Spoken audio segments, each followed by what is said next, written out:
I'm stateside, tracking down America's most delicious desserts. This is absolutely delicious. So get ready for a sugar-coated, full-throttle journey around the United Cakes of America. Come right in.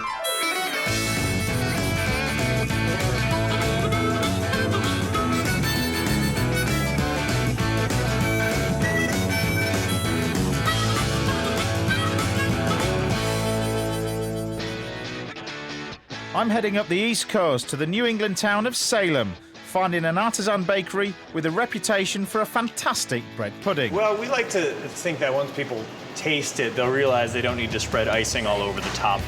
I'll also be visiting an original American donut house to find out about the country's favourite treat. Well, I'll watch you do one and then I'll try and copy. You can try. Go on, mate. I'm going to try. The word is try. Go on, then. And I'll be back in the kitchen to show you how easy it is to make my signature bread and butter pudding, as well as reviving the secret to a donut. It's a lovely light dough. Tastes really good too.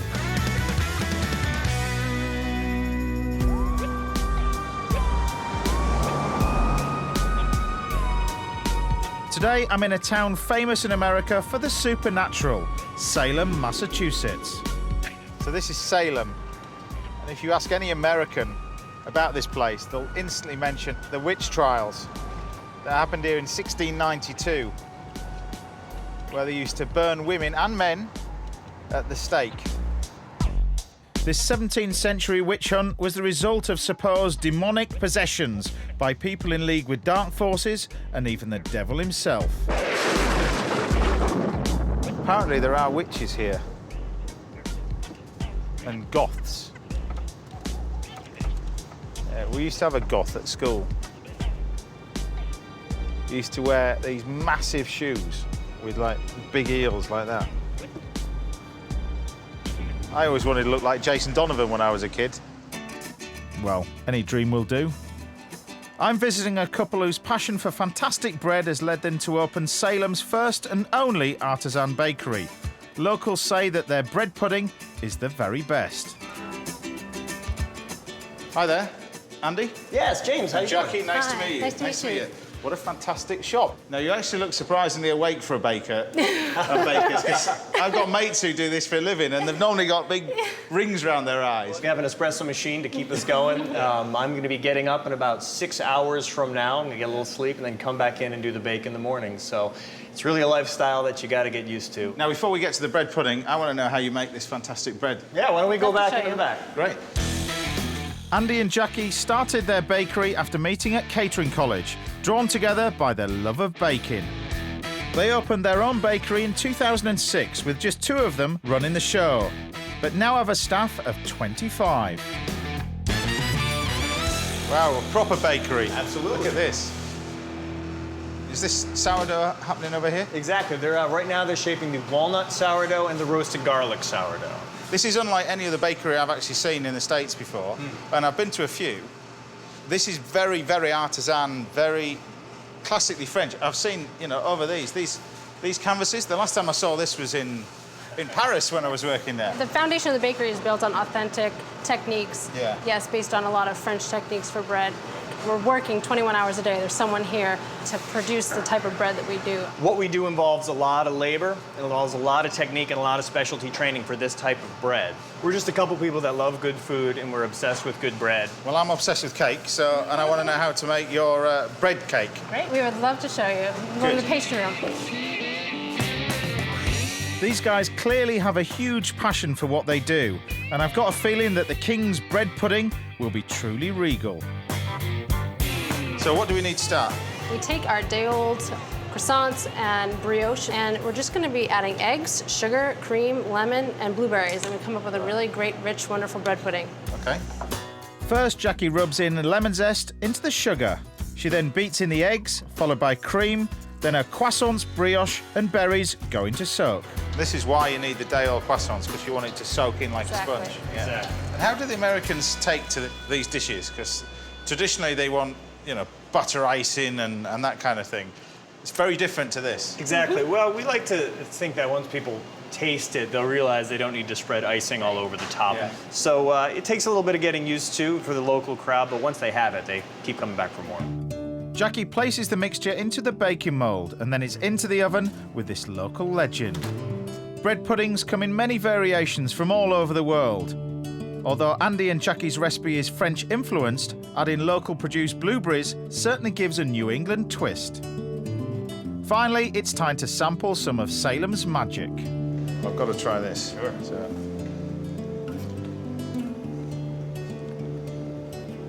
I have to say, if anybody's visiting, forget ghouls, goblins and witches.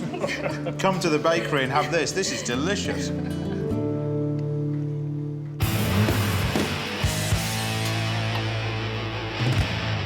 It was kind of weird to see a bakery like Andy and Jackie's, a pure artisan French bakery in the heart of Salem.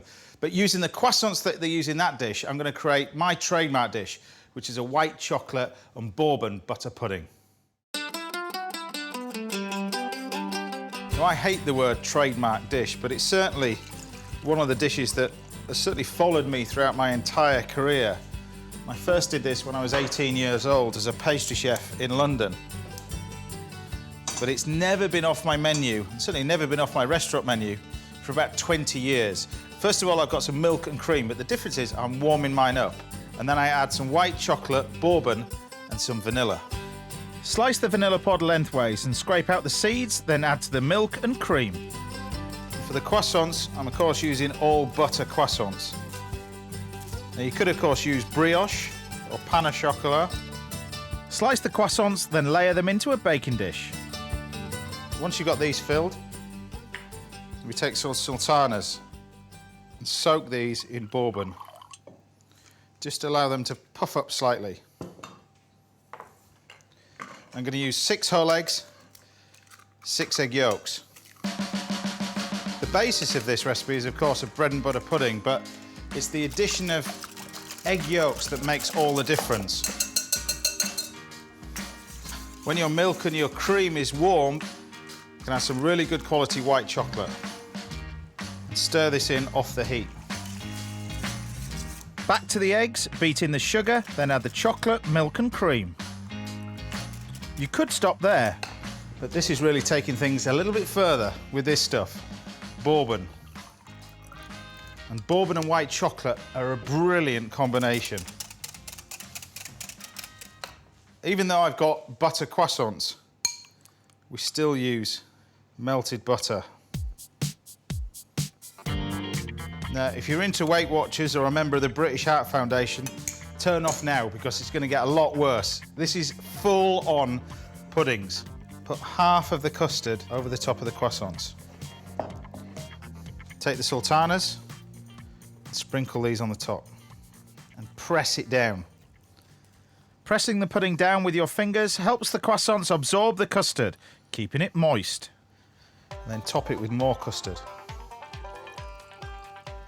Now, I've set the oven about 380 degrees Fahrenheit. That's about sort of 170 degrees centigrade. You need to bake this just gently now for about 20 minutes.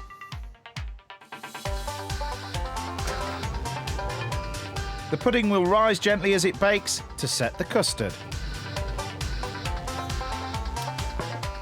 Once out of the oven, allow to cool.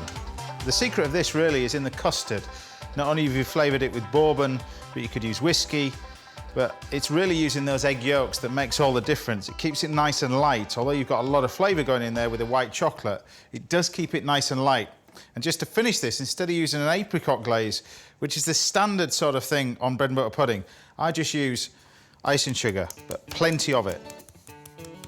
Now, it may appear a little bit too much icing sugar, but when you use a blowtorch to glaze it, you get a real nice effect to the top of the pudding. But you get a lovely shine to this by using icing sugar. The same effect can be achieved by placing under a hot grill, but keep your eye on it. Now, the best part of this pudding is in the middle, because it's there where it's lovely and soft. The texture of it is very different to a traditional bread and butter pudding. Serve with a scoop of vanilla ice cream. It doesn't end there. double cream. And there you have it, my white chocolate and bourbon croissant butter pudding.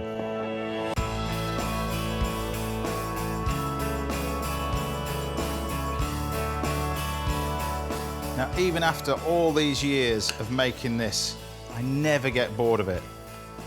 It's a dessert for me that's not too sweet. Sure, it's filling, but it's well worth it.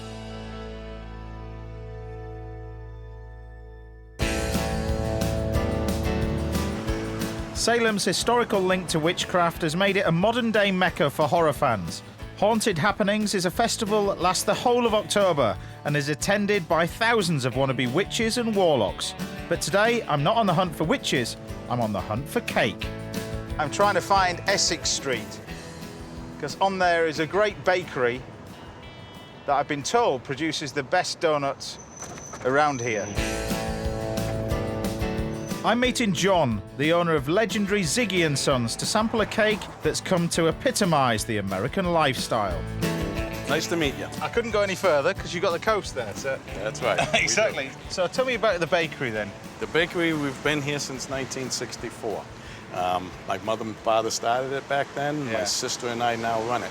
My two brothers and I, we came in, we did a lot of the cooking, a lot of the baking, helped out my father. He made the donut and we followed right in his footsteps. Well, I'm interested to know how to make it. We will show you. And I'm hoping you're going to teach me. We will show you. Lead the way. Absolutely, you got it.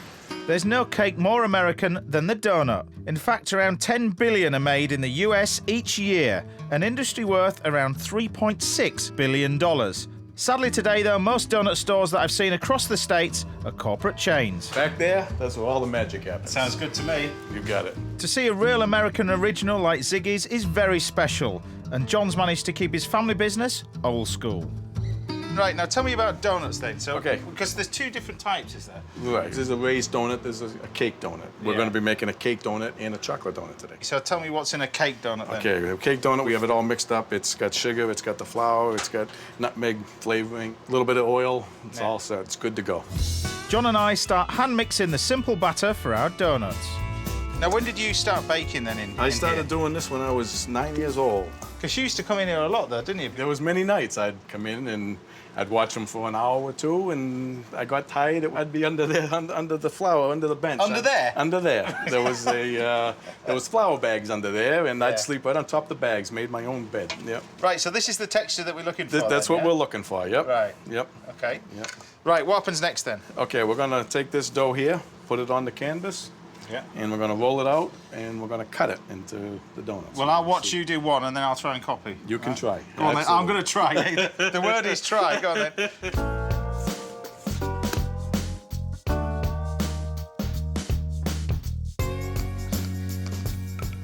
Now this looks as if it's been here as long as the shop. It has been there a while. Right, Yes, it has. My brothers, my father, everybody used that one. Go on then.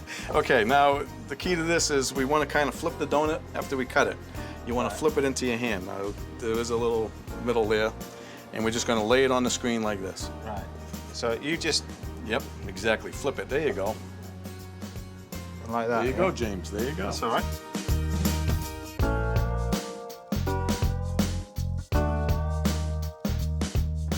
Here we go, James. It's quite a tight space in here. It is. It's tight. Now this is a serious fryer. I've actually never seen one this big. This is huge. This can fry up to 54 donuts at one time. Right. And what we're going to do, James, we're going to put them in with these hooks. Yeah. This is so that they will not stick to the screen, and it will Right. give them a little bit more size. We got to let them sit on this side for about 45 seconds or so, and then we're going to flip them over. Are they drumsticks? These are actually drumsticks. Yeah. Right. Okay, we're going to flip them over. Yeah. Okay. John makes it look easy, but I guess practice makes perfect. I bet you've lost count of how many you've made. In a day, I could probably do 50 or 60 of those screens. Yeah. And each screen holds 54 donuts. Each screen I cut holds 54 donuts. That's a lot of donuts. 3,240 to be exact. Now for the finishing touch, the honey dip, which involves a generous coating of a spice sugar glaze. Okay, we're gonna put this glaze on there. Right. And it's gonna make them really nice and sweet. No wonder you like coming to the bake shop when you were younger. I always did. This was my favorite part. How many times did you get a straw in there? You know, like... I'm starting to understand the American love affair with this sweet, sticky treat. As the glaze starts to set, it's time for the moment of truth. Cheers. Gotta Try that these. donut, man. Look at that. So I have to say, on this trip, I've been waiting for this bit. You're gonna like this. John, it doesn't disappoint either. It is. Never mind witchcraft. This place should be famous for your donuts. Delicious. And just when I thought I'd seen it all, John has another trick up his sleeve. It's a chocolate donut inside. This is the first one, You think you're eating a hamburger, but you have to tell your mind Right. that it's a donut because it don't taste like a hamburger.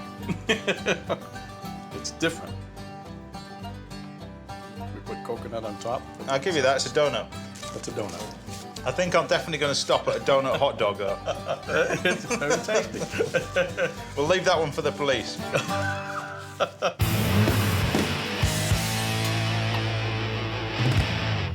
Now, there are two main ways to make donuts. There's the one that John showed us, and then there's this one. It's an enriched yeast dough, and I'm going to serve that with a buttermilk panna cotta.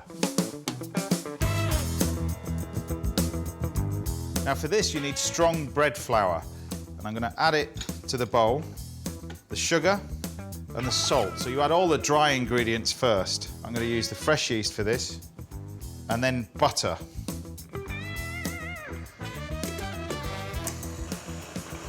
And add the water. Now it's important when you're mixing this together that you look at the texture of the dough. It's really important. So if it needs more water, add more water. Now it's the addition of the sugar and the butter in here which makes it different to a bread dough. It's what we call an enriched yeast dough. And it's the basis of the traditional American donut. And the easiest way to tell whether the mixture's ready is you can actually just take it out and it should just stick to your fingers like that. That's the kind of texture that you're looking for. Cover and leave the dough to rise for half an hour. And then you can shape it however you want it. A little bit of flour.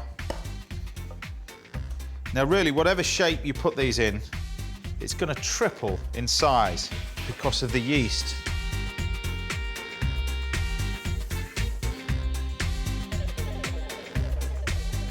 Now to go with these donuts, I'm going to make a buttermilk panna cotta. It's actually really simple to make. And all we need is some good, thick vanilla pod. You can warm it up with some double cream and caster sugar.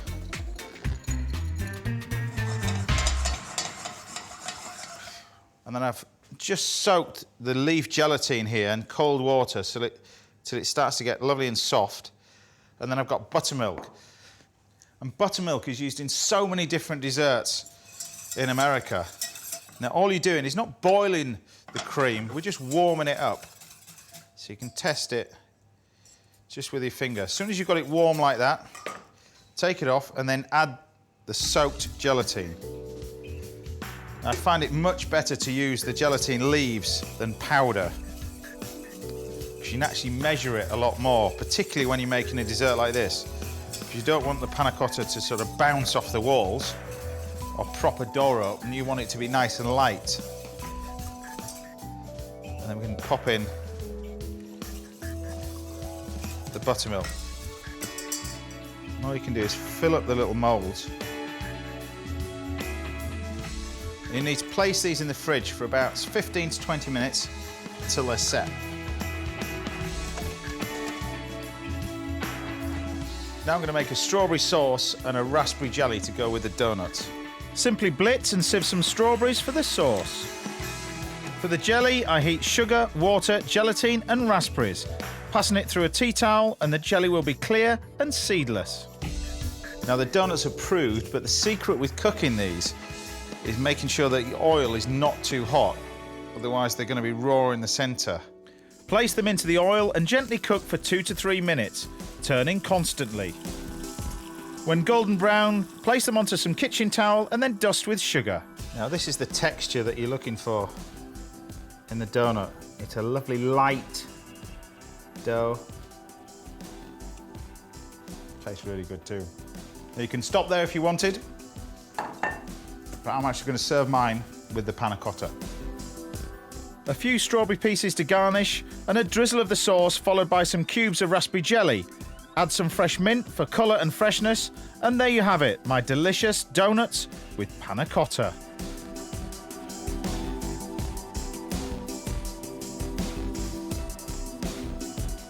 And the secret of a good panna cotta is it should just melt in your mouth,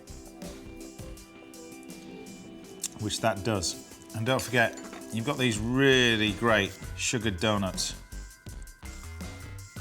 Really, there isn't many better things that you could wish to eat. It's delicious. It's funny how you have to visit a town like Salem to see two dishes like that, the classic donut. But there are not many that do it the authentic way, and they're still doing it to this day. And then see a modern artisan bakery like that producing what is a French-style classic dish and serving it to the Americans. Salem is an amazing place. If you don't believe me, just check that out.